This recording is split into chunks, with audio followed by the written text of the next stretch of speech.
Good evening, ladies and gentlemen. You've reached the No Name Cinema Society, the film review show that dares to dig a little bit deeper. And this is episode 64.4, ladies and gentlemen. It's our sound off, it's our freeform segment, and also the final episode of this, our 6th season. Hi, everybody. My name is Jonathan Betzler. I'm one of your hosts here for this evening. I'm in Astoria in New York City, cat sitting for the last time in a while. I should be back in LA for our season finale episodes, our big top 10s and Oscar previews and all that. I'll be back to LA by then, and those are in April.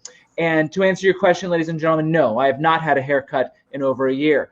So like I said, this is our freeform segment, and so it's more loose. We just talk about various things. We have some segments coming up that I'll explain, and it's a little more fun. We're not going to review a specific film. We're just talking about the film industry in general. And to do that with me, ladies and gentlemen, are my co-hosts. First, one of my partners from the 1959 in review that we did last February, Patrick Taylor, is here. Hello, hello. Welcome, Patrick. And also, ladies and gentlemen, one of my partners from the 1988 review who has a rant coming up later tonight, Devin Michaels, is here. Yes, and also have not been able to get my barber in for a long time. I always wear a hat, but the hat's a little different thing for you. All right, guys, so first let me go over the schedule for this, our 64th series of episodes that's concluding tonight. Started a couple Thursdays ago with our current feature and then continued last Monday with a review of our indie spotlight, Me and Earl and the Dying Girl. This past Thursday, we did our classic movie discussion of the Jolson Story. And tonight, of course, is the sound off. And there you can see just some of the things that we've got coming up for you this evening with Devin, Patrick, and I. So, guys, it's the final episode of our regular season, or this is our 6th regular season. So I hope you guys are celebrating with me with drinking. Everybody drinking with me? Here, here. Audience, what do you got, Patrick? Yes, I have a comically big bottle of Jack Daniels. I dare you to drink that out of the bottle tonight. Listen, since it's a sound off and I don't have very many responsibilities, I may be getting a little drunk. You do not have as much to do tonight. Devin, what are you drinking? I'm also going with whiskey, a little Irish whiskey here. Much less than Patrick. Yes. I'm drinking a drink in honor of Kelly. I don't know if you can read that. Label in honor of Kelly, because this is Irish whiskey and it's going to help me sound off. So, all right, I'm going to open mine here. So, guys, I'm going to show this graphic now because the fans have written in with ideas for a drinking game, a No Name Society drinking game. So, there's rules. Drinking game rules, ladies and gentlemen. As the fans have been sending these in, let me explain this to you for those that are listening on audio. Anytime I say all time, contrivance, or verisimilitude, that you're supposed to take a drink. For Devin, anytime he says there's something about the way, that's when you're supposed to take a drink. For Patrick, anytime he has not seen a movie or can remember an actor or director's name. We've got the movie game tonight. I think everybody's going to get a little bit drunk. Anytime Zach says for real or 100%, people are supposed to take a drink. Anytime Alex makes an obscure historical reference, anytime Max does mime or makes a funny voice, and anytime Kelly makes fun of Devin, that's when you're supposed to drink. I now am fully supportive of your joke from your label. So, guys, what do you think about the drinking game? I think I'm going to need a bottle. Yes. If they watched 1959 in review, they were going to get drunk. And I just want to thank the fans. I'm excited that there's enough fan interaction that they actually came up with ideas for a drinking game. Because that's stuff that I don't think we would have noticed about ourselves necessarily. It happens too frequently. So you know, fans keep, write all that down and hold on to it going forward.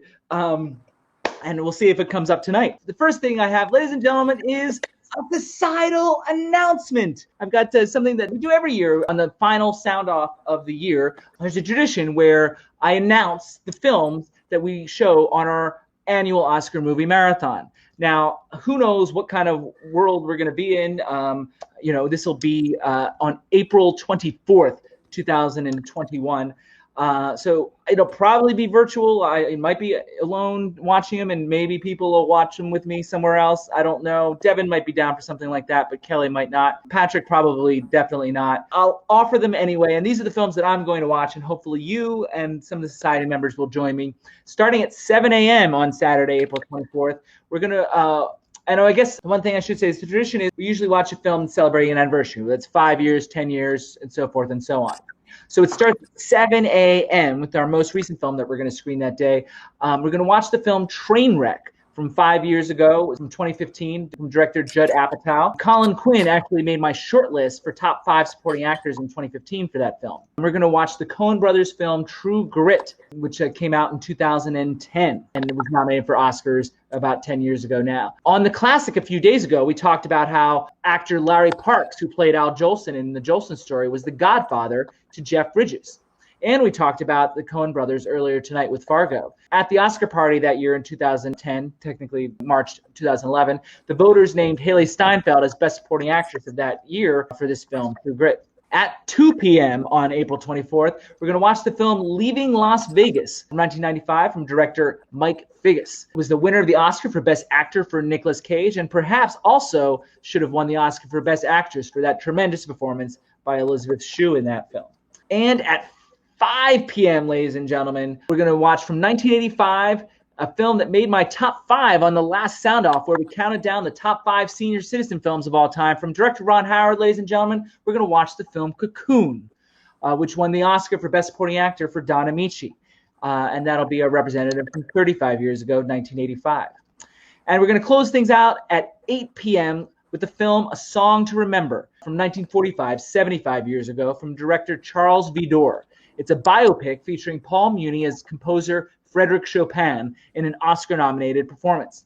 Now, Muni had already won his Oscar in 1936 for playing Louis Pasteur, and though he was nominated for this film, he would lose to Ray Milland in The Lost Weekend.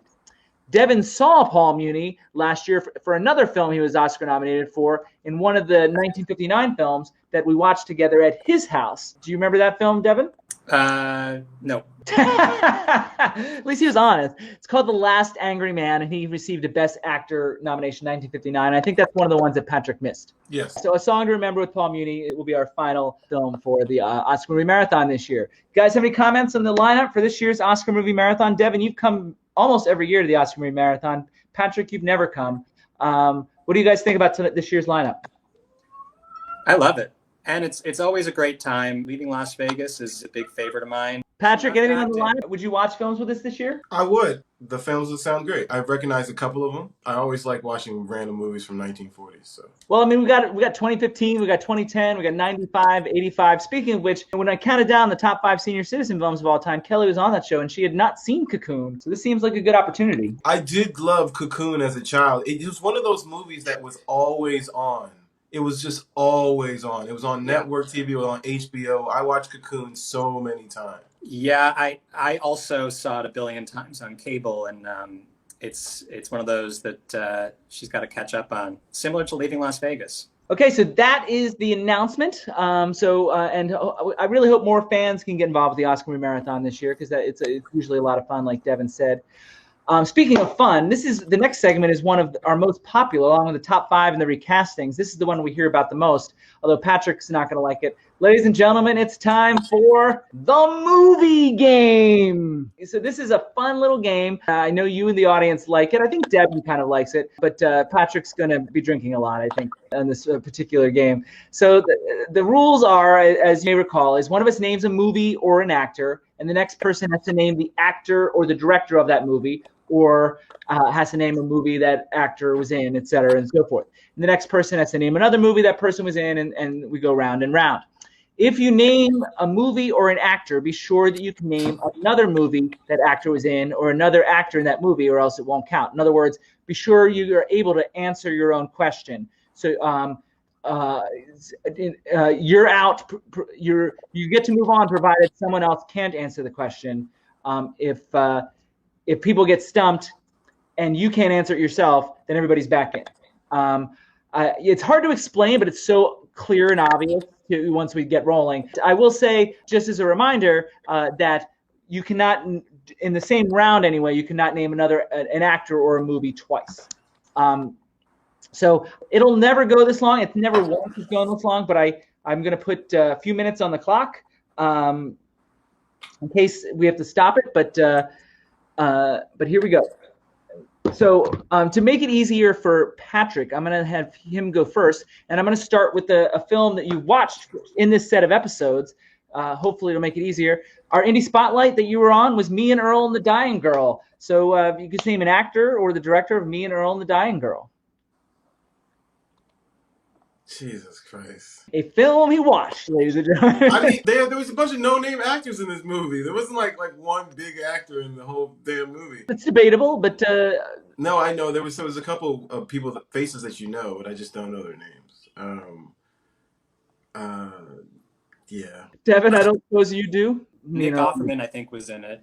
Nick Offerman was indeed in the film. So I need to come up with another film that Nick Offerman was in, and I might be stuck here because I know a film that he was in, but I can't remember the name of it. A movie where he played like a dad with made music with his daughter. I can't think of the name of it. Devin, so you name another Nick Offerman film, and you're the second person ever to beat me. Well, I actually just showed one of his recent films to Kelly because I really liked this film from about 2 years ago, maybe. The Founder. The Founder, yes. I don't like the film, but I do.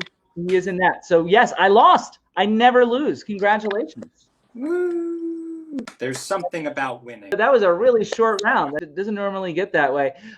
So let's do another round. We clearly have time for it. So I'm going to put time on the clock again, and I'll start with Devin with one of our Oscar movie marathon films, Cocoon. Okay. Gonna go with Wilford Brimley. Wilford Brimley. No, for audio listening audience. I know who Wilford Brimley is. Isn't he the dude, the diabetes guy? Sure, yes. He was just shaking his head, ladies and gentlemen, for those of you listening. Okay, so I know the guy. That's a start. And so now I have to name a movie that he was in. Another movie, yes. What's fascinating to me about Wilford Brimley and Cocoon, he was only in his 50s when he made that. Isn't that crazy? Like so many of the rest of them were in their 70s, but he was in his 50s. He looked that old. That young. That was a hard one, Devin. I mean, I have answers, but see if Patrick can come up with anything. Rudy. Guessing, I don't think he's in Rudy. But I'm going to go with a sports movie. I'm going to go with The Natural for Wilford Brimley. The Natural, well, I'll just go with Robert Redford. Robert Redford. Okay, so since it's just the two of us. All right, so a film from our 1990 in review, since those films were just celebrating their 30th anniversary that year. I'm going to go with Havana. That was a deep... Damn. Paul Newman. No, not Paul Newman. I didn't mean to stump you. I thought you might know some people next since it's a more recent film. And I was trying to circle back to a film from one of the years that we studied, and that's where I wound up. One of your favorite actresses from a 1988 review is his co-star in Havana. Lena Olin would be his co-star in Havana. What year was Havana? 1990. I feel like I said that. Part of our 1990 review, Havana. Directed by Sidney Pollack. I claimed the title back, so I'm relieved. The world's Best 2 out of 3. Best 2 out of 3. I'm coming back. No, we're doing it again. And Patrick, to keep you involved, I'm going to let you start us off. You can pick any movie or an actor. Okay, any movie. 21 Jump Street. Okay, Devin. Well, keep it easy. Jonah Hill. Jonah Hill to me. Obviously, lots of directions I can go in here with Jonah Hill. I'm going to go with Forgetting Sarah Marshall. Patrick, Forgetting Sarah Marshall to you. Yeah, I know I've seen it. What's Forgetting Sarah Marshall about? It's about a guy trying to get over Sarah Marshall. And is he going on some trip or something? Where does he go? He does. Hawaii. Goes to Hawaii, right. Okay. There's a black guy there, isn't there? I don't remember. There is. Terry Crews. I don't think so, Devin. Is Terry Crews in that movie? I don't remember Terry Crews. I don't think so. Okay, so Forgetting Sarah Marshall, Devin, Patrick, out. I gave you a chance, Patrick. I let you start it. What are you gonna do, Devin? Forgetting Sarah Marshall to you. This might be a little unfair, but I'm gonna go with Jack McBrayer.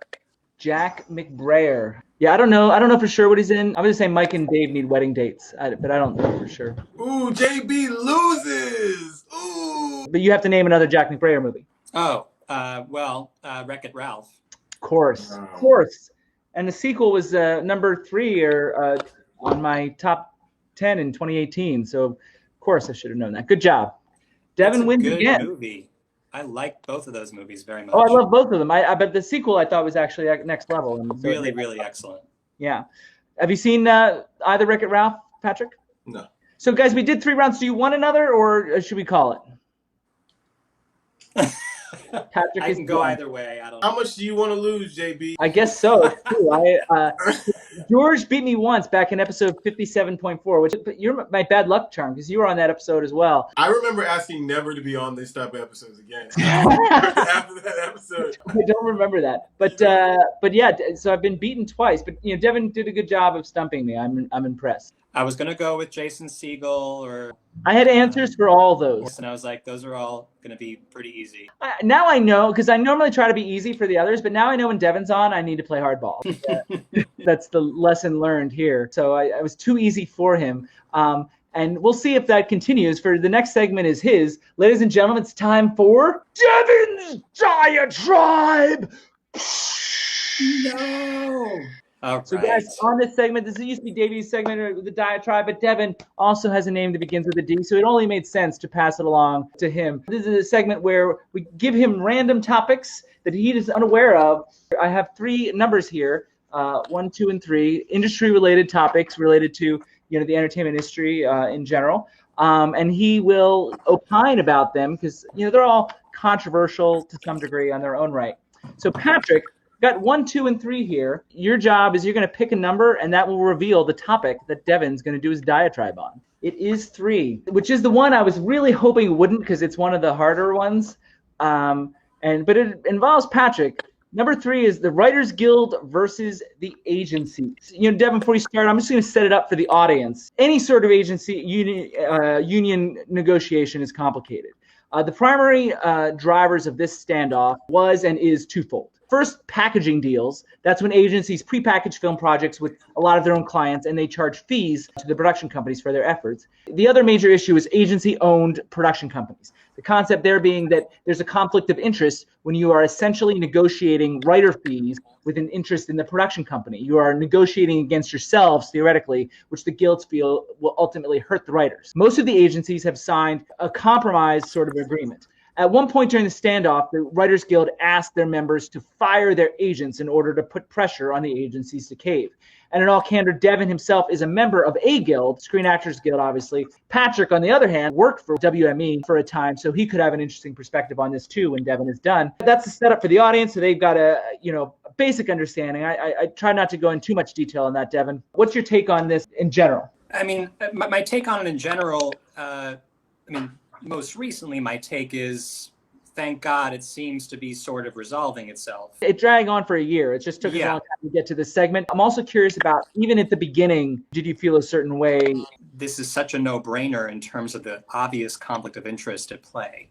Agents who are supposed to be representing their clients are being put in the position to negotiate on the other side on behalf of themselves as well as their clients. And it is twofold, like you were saying in the intro. It's both in terms of getting to have their production companies and having an interest in those, as well as charging the packaging fees to the studios and so on. I think by definition, just a conflict of interest in terms of their primary incentive, and their primary incentive should by definition lie with representing their clients. That's pretty much the definition of an agent as they are licensed in our state. The only real rebuttal that they've had to that obvious set of conflicts of interest is but we can make so much more profit the other way that we've gradually lulled you into accepting over the course of years as a war of attrition. Decades. This is a practice that's been... Yeah, it has been happening a long time, but it's been growing more and more in terms of how much more power the agencies wield compared to the studios themselves and other production companies. It certainly was not the case when I first moved to LA. Agents obviously had power, but they didn't wield quite as much power as the studios did 20 years ago. Now, the studios mostly are the whipping boys. It has become pretty twisted. I'm pleased that it seems to be resolving mostly for what the Guild is asking for. Fairly modest requests. Well, that's debatable, obviously, whether it's modest. That's been one of the tipping points, certainly for WME. It feels like it's not so modest. I have a lot of questions, so I'm trying to figure out which direction to turn in. I'm on the opposite end. I'm more right-leaning and definitely not anti-union in general, but clearly anti the way that unions have evolved. And being on the producing side, as you sometimes are as well, and Patrick certainly is quite a bit, there's generally no greater problem for us than the unions. And the way they tend to handle things. It's not just the Writers Guild, but Screen Actors Guild is a pain in the butt. Directors Guild is a pain in the butt. I'm supposed to potentially join the Directors Guild, potentially even the next year, and I don't necessarily know if I want to. But also Teamsters and other unions created lots and lots of challenges to film sets and film production. I understand wanting to protect the workers. I'm for that, but the methodology that has grown out of unions is what I disagree with, generally speaking. Case in point, one of the things that I said in the open is that the agency demanded the writers fire their agents. Like, it's fine for like the big writers that'll have no problem getting another agent. For the rank and file kind of writers, I feel like it's a much bigger issue. As an actor, if you get an agent, that's a huge leg up. That's a big advantage, and it's hard to do. But if you're like a rank and file writer just starting out or just having an agent for a year or so, being asked to fire your agent, the way I understand it, according to friends that I have that are in the guild, it was a demand that the Writers Guild made. A lot of these writers have relationships with their agents. You know, like an agent discovered them 25 years ago and nursed them over the years. Like, it's not always adversarial relationships that you have with your agents. Even some writers that agreed with, in principle, what the guild was trying to do, they felt like the actions were hurtful and unnecessary. There's a lot of different things that we could attack, but I mean, I guess that's the first thing that comes to mind is the methodology used here. Yeah, I mean, I think I would agree with you that that's a, it's the nuclear option, basically. I would look more to the circumstances that led to someone having to go with a nuclear option because nothing else was being heard. It's a little disingenuous, I think, for the big agencies to say, how dare you use this very unpleasant option after we did not listen to you when you much more pleasantly used all these more mild options that we completely ignored. Ultimately, it's about power, and if the more powerful in the equation, if the more powerful party in the equation keeps saying, I don't have to listen to you, I'm more powerful. I don't have to listen to you, I'm more powerful, ad infinitum. And then finally, the less powerful one says, all right, I'm going nuclear. It's a little disingenuous to say, how dare you go nuclear? That is so low. What about the actual rank and file writers that are caught in the middle, that believe, like you do, in what the union's trying to accomplish, that believe that there's a conflict of interest, but might have a hard time getting an agent? I would say the same thing that comes up in almost any union negotiation since the dawn of time, which is no one wins a race to the bottom. Patrick, as a representative of the agencies in the past, I wonder if you have any thoughts on this. Well, the one thing you didn't bring up in your general summary in the beginning is that agents will a lot of times forego their fees of the people that they're packaging in hopes that the project is a hit. Back end, they'll call it back end. It's a gamble, it's a risk, and they're obviously using the weight of their agency and the power of how much talent they can put together. But that's a powerful thing. One of the things that Devin said was it's kind of counter to their interests of their clients to be negotiating against the writers. They have clients that are directors. They have clients that are actors. They have clients that are above the line, below the line. So it's not just the writers that they're looking after. I know WGA in this scenario, they're making money on top of what they're making off. But if they forgo their fees, they're making money once it's a hit. And if it's a hit. If it's a hit. It's not just a take scenario. They're investing in these larger projects. And I agree with both of you on the two, but one each on the separate issues.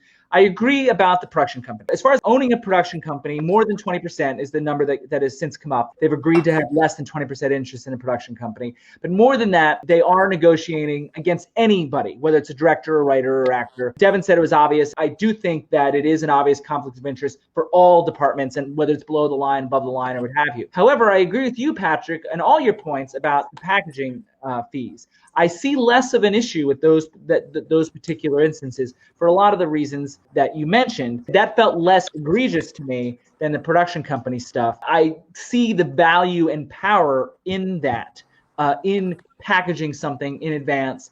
For a production company, there's value in having everybody sort of aligned and set on a table for you. And if you're trying to raise money for a project, there's value in that as well. Now, and for the actor and for the director, they're not losing 15%, 10% off top. Right. So it's a win-win if it's a hit. And what writer doesn't want to be associated with something that's packaged in an amazing way? I know they're losing money, but if it's a hit, I mean, come on, you're trying to make hits here. This is Hollywood. And I Also, mean, and the other thing about package deals is they're more likely to happen. And I think that that's the real appeal to writers especially, because they're the first part of the process. How many writers write so many things that never get made? And that's a problem for writers or something, so the good thing about packaging is it is more likely to happen if it comes as a full package as it does.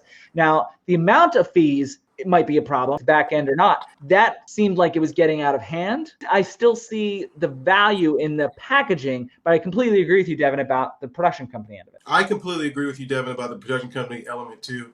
That is egregious, and you shouldn't be able to do it. You have way too much influence over these people's lives. I don't think they should have put these two things together. The packaging makes sense to me. Ultimately, I would say that the packaging is a certain portion of the producing process that used to lie more with the studios. Whether or not it's the big agencies taking on some of that producing power or the studios holding all of that power for themselves, I guess ultimately doesn't make that big of a difference to the writers or actors or directors. That one's not as egregious. I think we're all in agreement about that.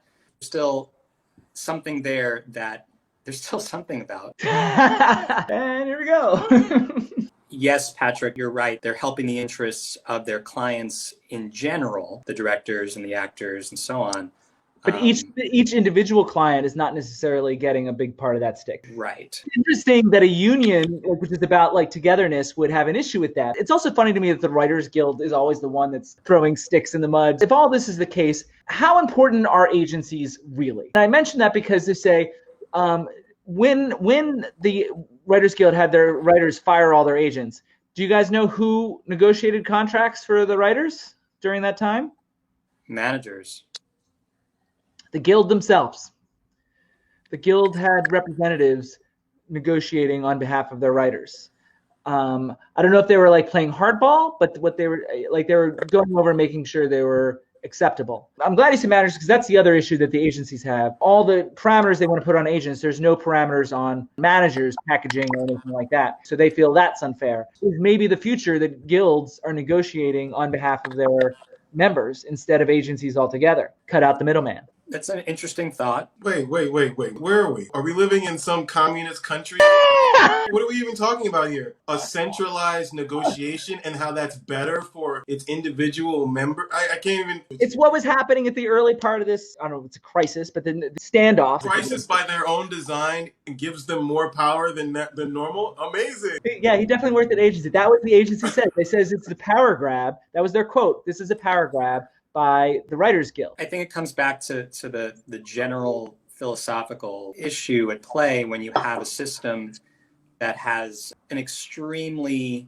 uneven playing field of power. Unlike a lot of other industries where there's some balance just built in to normal supply and demand of labor, you don't have that in entertainment because there's just way too many freaking people trying to be writers, trying to be actors, trying to be directors. It's the most oversupply of labor of any field really in human history. It's not a normal situation where we can have normal solutions. So that's why some of those potential solutions down the line sound so severe. In general, this is a way out of whack industry, 10 or 20-fold supply of labor, which is not normal for any industry on the planet. Both actually are taking advantage of. It's a field that so many people want to be a part of, at almost in an exploitative way. The power's always going to be with the money. We need money to make movies. Devin, you and I are trying to produce something now, and like it's all about raising money. We're trying to raise our own so we don't have to owe anybody else and we can make our own decisions. But on the grander scale and on Patrick's level, whether it's William Morris, Endeavor, or Starz, it's the people that have the money that are going to make the decisions. And that makes sense from a certain degree because the project couldn't happen without the money. The agencies and the guild like complicate things. It is ultimately as simple as it is on the non-union independent level, is that somebody has money, gives it to creative, and people make it. Who else should get to choose who gets to be in stuff, who gets to work, other than those that have the money? Those are the people that are making these things possible. I wish I wish I didn't have to ask people for money in order to make movies. The only thing I think of is all the film equipment and all the labor that it takes to make movies. All that has to become free. Well, I think what you're saying is exactly true. But why agencies are so important? Agencies don't have the money. They have the ability to make people look cool and make people look presentable and make people look more appealing to the people who have money. And there's a cachet just having an agent at one of those big four. Again, it doesn't matter for the Brad Pitts, but say that you're in the middle ground, like the Olivia Cooks of the world from Me and Earl and the Dying Girl. Having an agent at one of those big top four agencies has a certain amount of cachet. Whether or not they ever put you up for anything, just saying that they represent you has a certain amount of cachet, for better or worse. Right. They're tastemakers. Do they have a place? Yes. I would love to see the world where unions run Hollywood in terms of picking talent. I don't even see how that could happen. I think talent needs hype men. Well, I don't know if I want it to be fair. Yeah, well, that's the other uneasy thing about this business, in the sense that, in a lot of roles, positions, meaning jobs, it's not just, there's something subjective about who gets what roles and what doesn't. It's not like a sales position where the numbers you produce gets you, except for agencies maybe, but for actors and writers and directors, it's about the quality of the work, and that's really dependent upon other people's very, very subjective opinions. Even on this show, we have so many disagreements about certain projects that, I could have greenlit something that Devin would have turned down flat. And trying to merge something money-based, like the business of agencies, and the subjective quality of creativity is an awkward mix, but it's one we've lived with for 100 years. Yeah, and that's why I think I don't know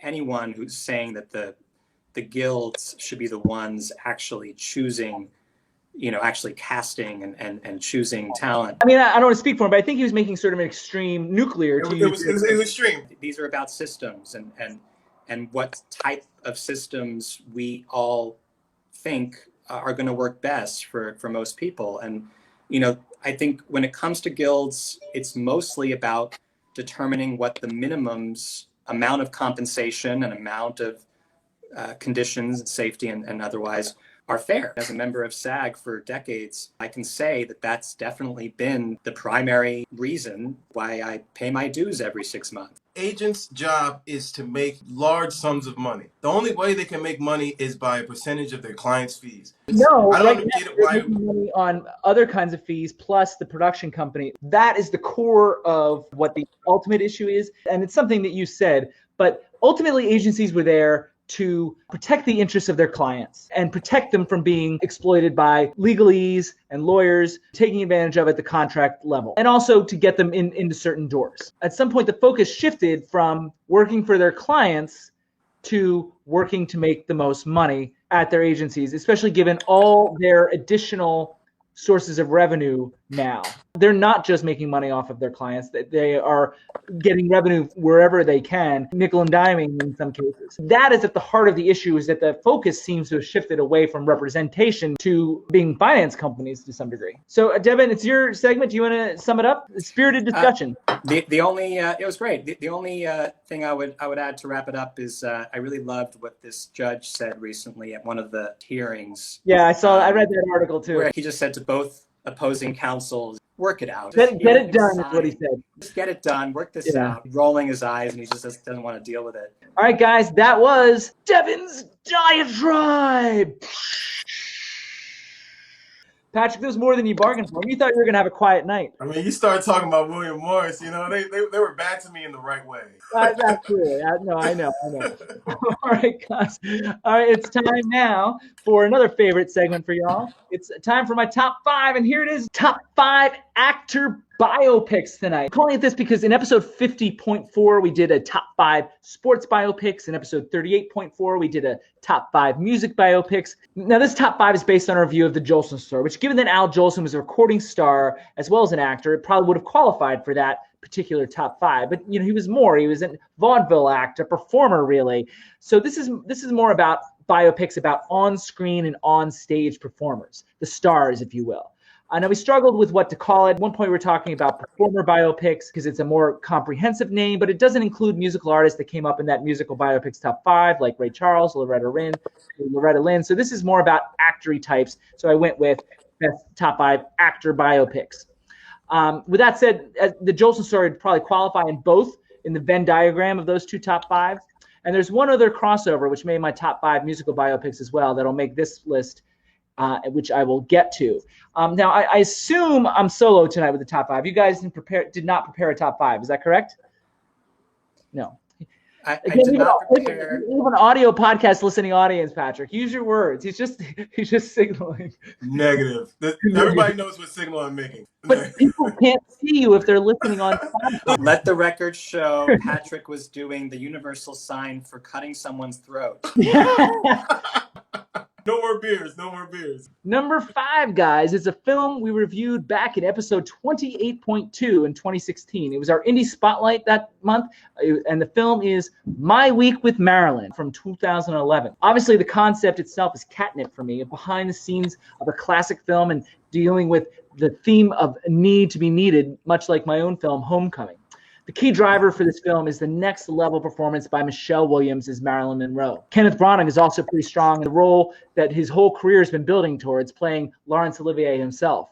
He balances artistry, frustration, anger, jealousy, confusion, and fear in a very detailed performance, and also very funny. A very frequent complaint I have about biopics is that they try to bite off more than they can chew, especially when they try to be cradle-to-grave biopics. But this film is focused on just a week in Marilyn's life, as the title suggests.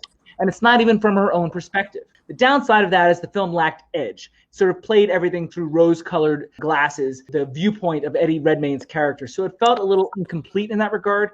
They treated the material like they treated Marilyn, carefully, as if the subject were too fragile for the filmmakers to be more challenging about in their depiction and recreation. It's a small quibble. It's a very good movie, largely about the amazing performances to me.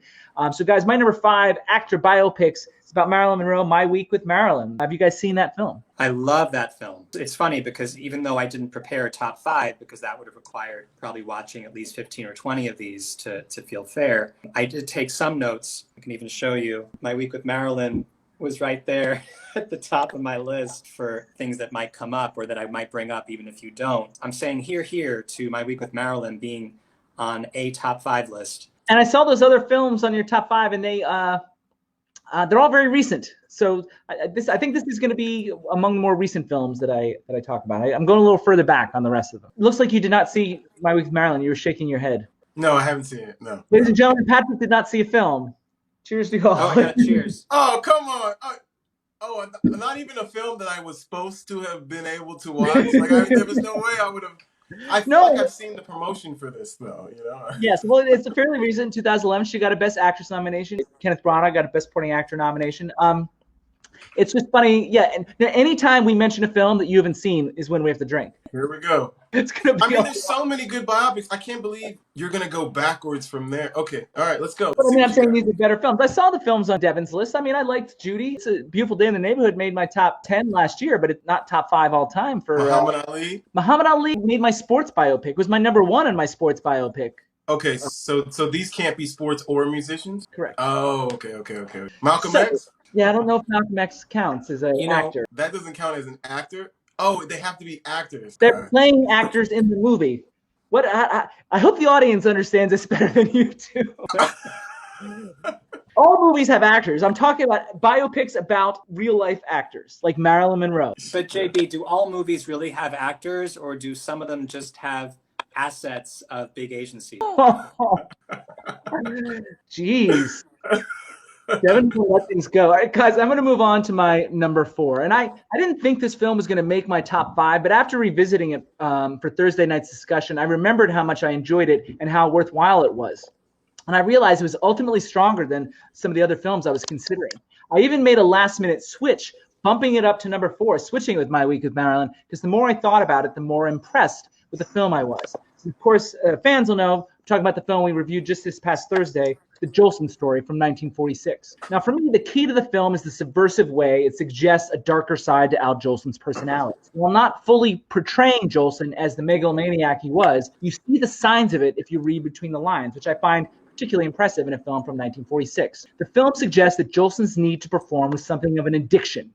The applause, the faces of the audience were a high that he couldn't live without. Unlike other films of its ilk, it wasn't about the pleasure he brought his audience, it was about the pleasure they brought to him. It's unusual depth for a 40s biopic, so that's why I hold it in such high esteem. And I don't want to forget the outstanding performance by Larry Parks as Jolson. He was plucked from near obscurity in order to play the role and add so many layers to this character, all while mastering Jolson's specific performing style. And also a terrific supporting performance by William Demarest as Jolson's friend of agents.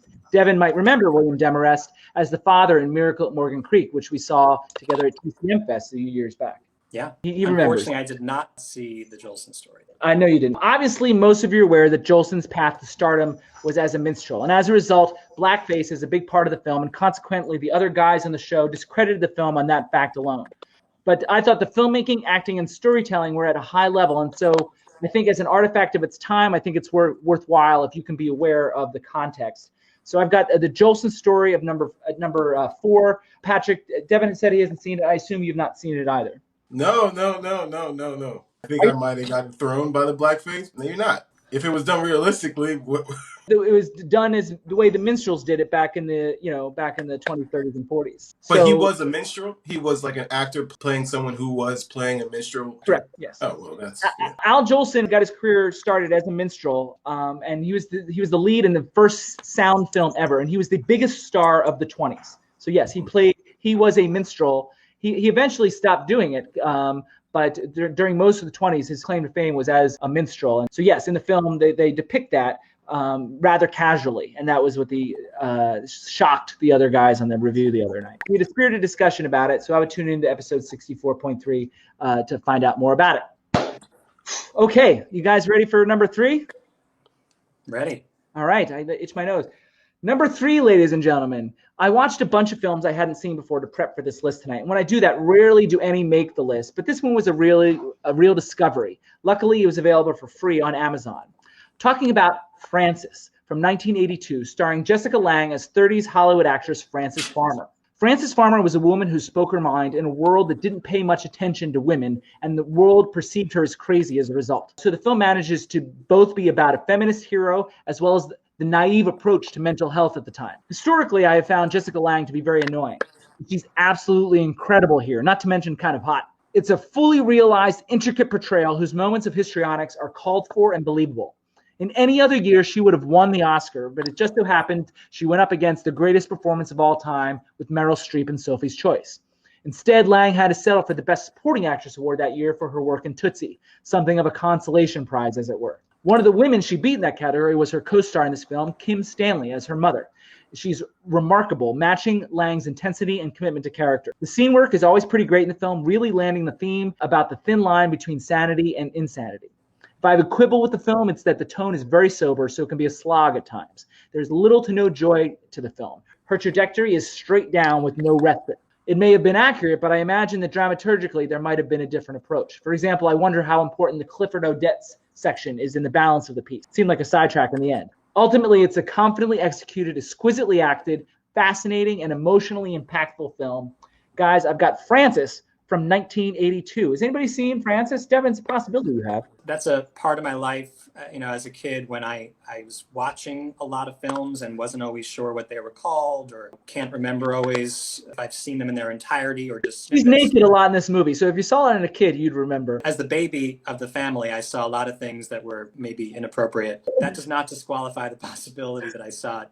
I remember seeing a lot of Jessica Lange, so to speak, throughout my childhood, watching cable and watching things on video rentals that my uncle and aunt would bring over. I'm not sure. Patrick, have you seen Frances by chance? No. Ladies and gentlemen, meet Frances. And we drink. It's going to be a fun game. All right, number 2, ladies and gentlemen. Patrick might have seen this one. This next film was the film I had named number 1 of 2002, but in the interim years, I bumped it down to number 3 of that year. It's still a terrific film. I initially saw it at the New York Film Festival in that year. From director Paul Schrader, the film is autofocus about the Hogan's Heroes star Bob Crane, as played by Greg Kinnear. The film covers a very specific time in Crane's life, the initial massive success of Hogan's Heroes, which uncovers a latent sex addiction that spirals out of control and leads to his still unsolved murder.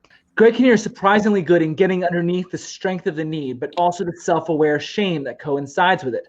Also, he's self-aware that he can't really stop it. There's also some strong performances from folks we mention a lot in the show, like Willem Dafoe and Maria Bello. I'm equally impressed with Schrader's direction, as his shot selection and even his selection of film stock shifted over the course of the movie as Crane descends into his own personal hell.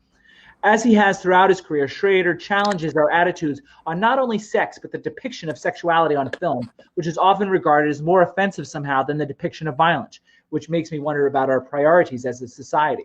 I think this is a great, underrated film. I thought it would be a lot more in our cultural consciousness after I first saw it than it is today, but I wanted to call out because I think it's a terrific film, and it's possible you guys have seen it. Autofocus from director Paul Schrader. No, I have not seen it. I am disappointed that I have not seen it because it sounds like something I would really, really gravitate towards. Devin particularly has an affinity about films about sex addiction. So Patrick has not seen a movie. I'm feverishly looking it up just to make sure I don't have to drink. We need to confirm that he hasn't seen it. We have to confirm that I have to drink. Do we have to drink both times when we think he hasn't seen it and when we confirm that he hasn't seen it? He's drinking, so it sounds like he hasn't seen it. Drink. We're going to drink again because there's no way he's seen my number one. Don't say no way. Okay. Devin, given I said that I had a movie on here on my top 5 musical biopics, is there a chance that you know what this one might be? That might be a musical artist and an actor? I thought that was the Jolson one when we were talking about that. This is the movie that was so successful it made them greenlit the Jolson Story. It's also a movie from our 1942. Oh, the jazz singer. Not the jazz singer, no. It previously appeared on 2 other top 5s in the show. Number 2 in my top 5 musical biopics in episode 38.4, and number 2 in my top 5 films from 1942 in episode 47.4. So obviously it was a film from our 1942 review, and on that show, all 3 of us on the 1942 review said it should have won its Oscar for Best Actor, which it did for one James Cagney. So of course I'm referring to Yankee Doodle Dandy about performer and composer George M. Cohan, which is why it qualified for both top 5s, because not only did he write the songs, he also performed them. I grew up with the film, rewatching it over and over, experiencing it, memorizing it, singing along, and rooting for Cohan, feeling inspired afterwards. It takes great storytelling to evoke that kind of response, regardless of what age I first experienced it. It's a near-perfect screenplay covering all the high points in Cohen's life and career without anything feeling wanting. It never feels sprawling to me like many biopics can, as I've said. I feel like it gives you just enough and moves on without sacrificing information or emotion or detail. Largely thanks to the original, clever, efficient, and effective montage sequences directed by Don Siegel of Dirty Harry fame. Although the film itself was directed by Michael Curtiz, who the year after this would make Casablanca. So guys, feel confident no one's seen Yankee Doodle Dandy. I'm watching it right now. You know, as we speak, you're watching. Gotcha. My liver thanks you. I don't think that counts. He's watching it now. I'm drinking. No, Yankee Doodle Dandy, I feel like I've seen because we watched a lot of musicals in my house, and I grew up watching Sound of Music. I feel like this is one of the ones that I watched once as a child and I threw away. Because it's 23 years older than Sound of Music. It's black and white. It's much, much older. I'm looking at it now. I see people in, maybe I'm thinking about Sound of Music then. Or no, My Fair Lady. No, what's the one where they have the horses? That doesn't narrow it down at all. My Fair Lady. No, it's like a horse scene. It's like a horse race? A horse race, yeah. They go to the horse My race. Fair Lady, Ascot Gardens. I have to drink twice because I didn't know 2 movies. Come on. All right, here we go. I'm drinking. Patrick's going to be the one that gets us the drunkest. So yeah, no, My Fair Lady. So Devin, you had some comments about what would be missing, but you haven't seen anything that's on the list really. So yeah, I was just writing down films that came to mind that might potentially be in my top 5 if I exhaustively searched and watched 15 or 20. But I also wrote down, as a pet favorite, Ed Wood as an interesting choice. It's funny. I didn't consider Ed Wood because I consider that more of behind the scenes. I guess he did appear in some of his movies, so I guess it might have qualified by default, but I didn't really consider it. But he wouldn't have beat My Week with Marilyn, I don't think. Yeah, probably not. Patrick, I don't suppose you've got some actor biopics in your back pocket that you feel like I should have considered. First off, I'm watching a clip from Yankee Doodle Dandy, and wow, this guy can really move, man. This guy is killing it on stage. Do you not recognize him? He was in one of our. I recognize him. He's like it's like a dramatic actor. I didn't know he could But dance. do you remember? I named him Best Supporting Actor in 1959. Yes, I do remember that he was in the Irish film or the. Yes, look at Patrick. I like that film. It was great. Shake Hands with the Devil is the name of it. Yes. Yo, he can dance. Dude's got legs. He's got the whole thing. It's a tremendous, acrobatic, intense, lovely, joyous performance. Good for him. Actors, no, I really can't think of any movies about actors that I really could love, that I really loved. So I can't, no. So my trivia question for you guys is, who is the only, I wouldn't count this as an actor biopic, but who is the only actor to have, or actress, to have won an Oscar for playing an Oscar-winning actor or actress?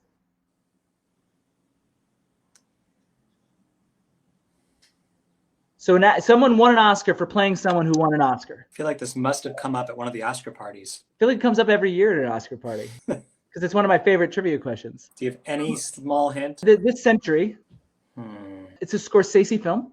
The actor that was portrayed won 4 Oscars, actually. And the actress that portrayed her has won 2 now, although this was her first. Silence, dead silence. They don't have it, ladies and gentlemen. The answer is Cate Blanchett as Katharine Hepburn in The Aviator. Oh, yes. I forget that Scorsese directed that. Okay, guys. So that's all I've got for the evening. Do you guys have fun tonight? Yeah. We had an intense discussion. Let the record show that Patrick gave a thumbs up to that question. Patrick hasn't figured out the whole podcast thing, guys. That's all visually. So those of you that are listening on Spotify, he hasn't wrapped his head around the concept that you might not be able to see us. I like being the court reporter of society. Patrick, closing thoughts on the evening? It was great. It was great. You know, for the record, I defended William Morris Endeavor. Don't come after me, guys. The Gestapo. I'll be back in LA for our finale episode, which is going to be the next time you see us, for the most part, which starts on April 20th, 2021. Devin will be with us for our top 10 of 2020, which is on Tuesday, April 20th. The following night, Wednesday, April 21st, 2021, Patrick will be with us for our Oscar preview. Yep. And then Zach, Matt, and I will do our 1970 review, and that'll be Thursday, April 22nd, 2021, all leading up to the big Oscar show on Sunday, April 25th. That's the schedule for the finale episodes. I'm very excited that we're going to do those. It's a long time coming. It'll be later. The Oscars are later this year than they've ever been. So I'm excited to watch a lot of 1970 films and 2020 films, to be prepped for those. Anything you want to say to the audience? I would say let the record show that when you mentioned that Patrick is on that upcoming episode, he made a impish, charming smirk as he was named for that upcoming episode. I mean, that pretty much sums up Patrick in a nutshell. Impishly charming. And with that, say goodbye, guys. Bye. Bye. I said bye. I didn't just put up the peace sign. I did bye. As well. With that, ladies and gentlemen, this meeting of the No Name Cinema Society is adjourned.